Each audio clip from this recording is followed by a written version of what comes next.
Donc moi j'ai travaillé dans 3 pays et par exemple le marché au Royaume-Uni est beaucoup plus mature qu'en France et en Australie. Ça va impacter Euh, comment d'être plus mature, enfin, alors ça impacte que les clients sont plus habitués à travailler avec des consultants, que les clients sont plus habitués à payer le prix des consultants et que du coup les équipes sont mieux staffées. C'est un peu moins entrepreneurial. Donc en fait, il y a des pour et des contre. Le pour, c'est que finalement, c'est quand même un peu plus établi, que de façon générale, mon work-life balance au Royaume-Uni était quand même un peu plus balancé qu'ici ou en France.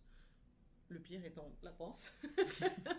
Euh, et donc ça c'est le pour. C'est plus organisé, les gens savent ce qu'ils achètent, les gens savent travailler avec les consultants et du coup ça rend le travail un peu plus facile.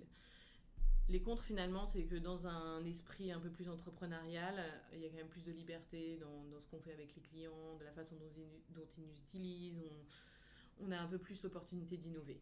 Donc par exemple il y a pas mal de produits, parce que c'est pas vraiment des produits, mais il y a pas mal de types de projets chez Bain qui sont nés en Australie finalement parce que on travaille un peu avec les clients sur une façon différente de faire le travail, une façon différente de payer pour des projets, etc. Et puis du coup après ça s'étend un peu dans les autres bureaux. et ça va revenir jusqu'à Londres, jusqu'au bureau. Voilà, exactement. Ah, c'est ok. Donc le rythme de vie est plus soutenu qu'à Londres ici, mais par rapport à la France, on y gagne quand même. Ouais. Le rythme de vie ici est soutenu mais flexible. Ce qui, pour moi, a fait une énorme différence avec la France.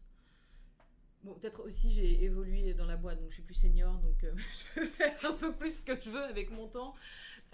Mais ici, par exemple, il y a beaucoup de gens qui s'arrêtent vers 6-7 heures, qui vont dîner avec leur famille, ou avec leurs amis, ou qui vont faire du sport, et qui reprennent le travail après.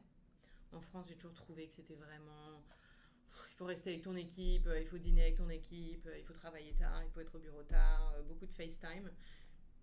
Ici, beaucoup moins. Je trouve que c'est une culture plus ouverte à travailler de chez soi. Les gens font beaucoup plus confiance au concept de si tu dis que tu vas travailler chez toi, ben, tu vas pas juste aller en vacances pour la journée, tu vas vraiment travailler.